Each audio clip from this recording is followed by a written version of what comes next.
what's the biggest learnings you've had along the way in launching a new venture, a startup? So, what have been the biggest challenges for you? Yeah, it's such a roller coaster. It's whenever you want to launch any new things, it's um, this is for especially for all people trying to like start their own business. You know, you need to be like very resilient. You need to think about there's so many things which won't exactly go the way you plan for, but you obviously start have to start somewhere. But I mean, I've worked at almost three different startups right now, and pretty much the idea we started with and where it is today is very different. I mean, it's the same space. It's still the same theme, but the actual product, the actual features are very different because you learn so much as you speak to the users and as you see the users use your product. And I think that's been like an incredible journey so far. It's such filled with so many highs and lows. Like today we had a client who absolutely loved it, and last week we had someone who was like, oh, why do I need that? Maybe I can just use Google Docs for it. So I was pretty upset. So it's just like you just go through this like crazy emotions every day, and you need to be able to deal with that. Same thing with funding is another thing where people invest mostly based on who else is investing, so versus like actually investing based on conviction. Very few people actually invest based on conviction. As it almost seems like it's a very FOMO driven world where it's I mean, fundraising is more of an art. I mean, at an early stage, right? Obviously, at a later stage, you have metrics, you have revenue, you have customers, so it's more of a numbers game.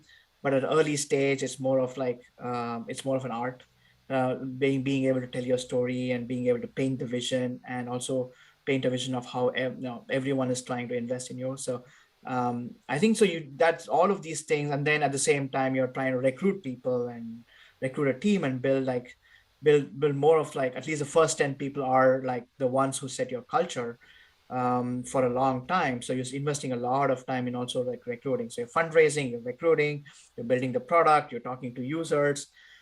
So you're context switching like crazy every day. And Mm, all of each phases has its own set of emotions involved. So mm, being able to deal with it is probably the most challenging part, but also for me the most exciting part. I think if you look at my background, that's kind of what um, even led me to actually start a company. My very first job, I joined. My very first job and my first career, I went to financial services, went into trading because that's more adrenaline.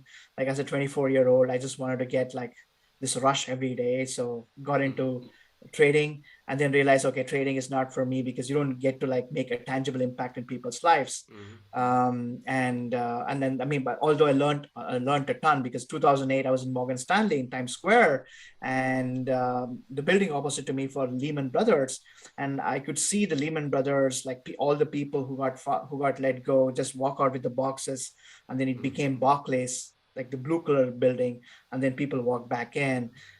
So I think it built a ton of resilience in me. But and then the reason I'm saying this is like I felt like this is exactly the kind of life and career and journey and passion which I want.